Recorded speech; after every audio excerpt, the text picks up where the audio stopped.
Om Namo Narayana. We are in the second part to Adi Shankara's Aparoksa Anubhuti, also known as non-indirect experience. The division of this into parts is my doing. It just is a matter of what kind of look like it would all make sort of equal length videos. That's all. And a little bit of making sure I didn't break an idea up too much in the middle, but it's pretty random. So we're diving right in here with the wise say that the true knowledge is that I am definitely not the body, which is an illusion, but I am Brahman, I am peace, I am equanimity, I am the existence, bliss, and knowledge. The wise say that the true knowledge is that I am definitely not the body, which is an illusion, but I am without change, without any form, without any blemish, and without any decay. The wise say that the true knowledge is that I am definitely not the body, which is illusion, but I am without disease, beyond all comprehension, beyond all change, and I am pervading. The wise say that the true knowledge is that I am definitely not the body, which is illusion, but I am without properties and without activity. I am permanent, forever free, and imperishable. The wise say that the true knowledge is that I am definitely not the body, which is an illusion, but I am without stains, without movement and limits. I am pure, I never age, and I never die. O ignorant one, do not conclude because of these that Atma does not exist, for it exists in your body as something different, blissful, and perennial, and is agreed to be the same as the Purusha by the wise. O ignorant one, using the Shrutis and your own reasoning, try to understand this Purusha, which is beyond the body, and which is the very form of existence, though you would find it difficult to understand. This Supreme Purusha, which is beyond the body, is well known as I, but it is only one. But the body is in many forms, so how can I be the body? I is well known as he who perceives, and the body is something that is perceived. And so how can both these be the same? Also, the body is claimed as mine by the I, so how can it be the same as I?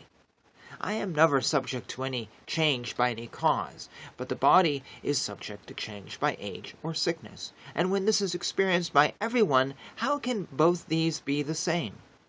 Having learned about the real properties of Purusha from the very holy books of the Vedas, and having understood that there is nothing greater than it, how can we conclude that both these are the same? In Purusha Sukta, it has been clearly told that everything that we see is Purusha. And having read and understood it, how can we conclude that both these are the same? It has also been told in Brihadaranyaka Upanishad that the Purusha is completely unattached. And knowing that the body is having innumerable impurities, how can we conclude that both these are the same? It is also told in the same place that Purusha is shining and self-luminescent, and knowing the body is inert, and can be illuminated only from the outside, how can we conclude that both these are the same?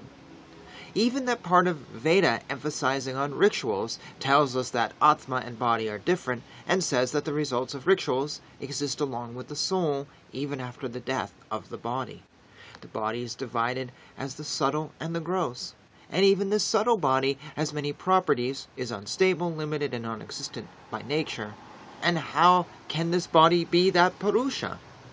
Thus, different from the type of bodies, there exists the soul, which is Purusha, the Lord of everything and soul of everything, and though present in everything, is different and transcends all of them. Logic asserts that the body and Purusha are indeed very different, and emphasizes in the reality of this world, and that both of them act separately. And if this is so, how can there be salvation? Thus, thinking over the difference between the body and Purusha, it is concluded that there are indeed differences. But does the difference between them indicate that the body is in truth without Purusha? Consciousness Being always the same, differentiation does not suit it. And so like seeing a snake in a rope, it is not proper to identify it as Purusha. And in some moments the rope appears as a snake, due to the ignorance of its real nature. And without the rope changing its nature, similarly pure consciousness also appears to be the whole universe at such times. There is no cause for this universe except Brahman. So the entire universe is Brahman and nothing else. And we will pause here. As I was reading this, a thought came to me of some friends of mine who are very spiritual, new agey, just, I don't know, I would say maybe guru of the month syndrome. They're always going from here to here to here. And many of them also say to me, oh, well, the body is an illusion, the body's not real. I hear, just what he said here. And that's about it. That's the end of the sentence for them. They may then go on, well, I am God, and you are God, and this is all an illusion, and, this is the thing, the truth that you, Aaron, you must realize this, they tell me. So, me being the devil's advocate, or the curmudgeon, or just someone who likes my scripture, and my authenticity, and my tradition, the thing I always ask in my head, but I don't ask out loud, is, okay, the body is an illusion. Okay, you are God, I am God, and we're all God. So, how does that affect your life? That's the question I should ask these people. I think I have once to someone who was just really being an absolute asshole, and just finally said, how is this affecting your life? And then he informed me he would never speak to me again, which was kind of the goal. He just was this was a guy who I was a little worried that he might, hunt me down. He's a little crazy. Had been in court for things, so I was deliberately pushing him off. But anyways, I hear these people say, I am not the body. Well, okay, if that's true, then do you have, as Adi Shankara says, peace, equanimity? Do you find existence and knowledge and bliss? Do you understand life without highs and lows and goods and bads and whatever else? What is changing in your life because of this realization? Now, I introduced this story saying I was a devil's advocate, I was being facetious, but this is actually a really, really serious spiritual question. And I didn't take these friends of mine very seriously when they said these things, but I'm actually asking a very profound question. If you have this realization that Adi Shankara says, if you know that this is an illusion, what does that mean for you? How does that change your life? If it does not change your life in any way, shape, or form, is it really that much of a revelation? I mean, that's like saying if suddenly I gave you $1 billion, assuming the economy is good and that's valuable, and you're not in maybe Mexico, if I gave you $1 billion, how would it change your life?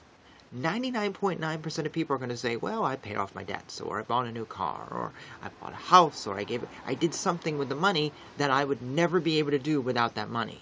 Now, maybe 1% would go, no, I'm afraid of the taxes, and I just kept it, I don't, whatever. But they'd probably still do something, like they'd go out to eat a little more. Because profound things in our life changes us. Same thing with religion. How does this profoundly affect you? Now, I don't necessarily hold this belief, as I've said before. I'm reading Adi Shankara on this channel to learn, not because he's someone that I'm into. My background is more Sri Chaitanya and Ramanuji, and so I don't have an answer, because I don't hold this belief. But, if you hold the belief, please let me know. Do you have an answer to my question? Or are you like the friends who think I'm an asshole? For asking such a horrible question, can't you just have, love and devotion? Well, no, I can't. Because that's not what Adi Shankara is saying, just have love and devotion. He doesn't say that. I'm going to leave it there on that profound little bit. I hope you don't think I'm an asshole. I just figure giving examples from my own life is very valuable versus just quoting scripture or doing things that are kind of abstract. So, yeah. Anyways, until next time, Hare Krishna, Krishna Krishna, Hare Hare, Hare Rama, Rama Rama, Hare Hare.